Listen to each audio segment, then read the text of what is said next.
মাছের উৎপাদন ও প্রজনন বাড়ানোর জন্য মাছ ধরায় নিষেধাজ্ঞা লাগু করে প্রশাসন। বিশেষ করে খোকা ইলিশ ধরার ফলে ইলিশ মাছ কমে যায়। সামুদ্রিক মাছের সংখ্যা কমে যাওয়ার ঘটনা কমাতে প্রশাসন তাই বছরের নির্দিষ্ট সময়ে মাছ ধরায় নিষেধাজ্ঞা জারি করে।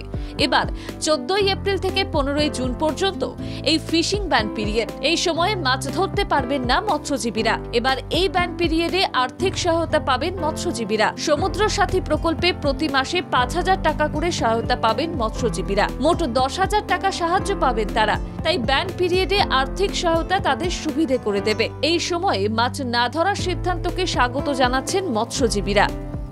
14 তারিখের পর থেকে সমুদ্রে মাছ ধরা নিষেধ। মাছের বাচ্চা হবে, মাছ ধরা নিষেধ এবং বড় হবে, তারপরে মাছ ধরা হবে।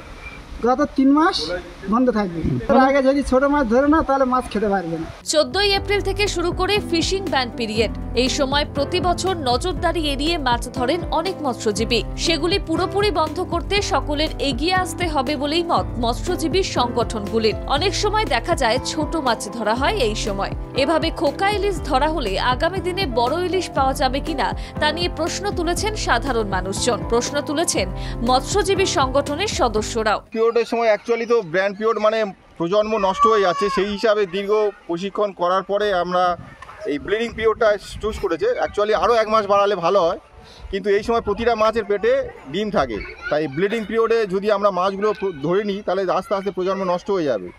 তাই ব্যান পিরিয়ডে মাছ বৃদ্ধি হবে, ঠিক আছে। এই জন্য সরকার থেকে আমাদের 10,000 টাকা করে আর্থিক সহায়তারও হাত বাড়িয়ে দিয়েছেন সরকার, যার জন্য অসংখ্য ধন্যবাদ।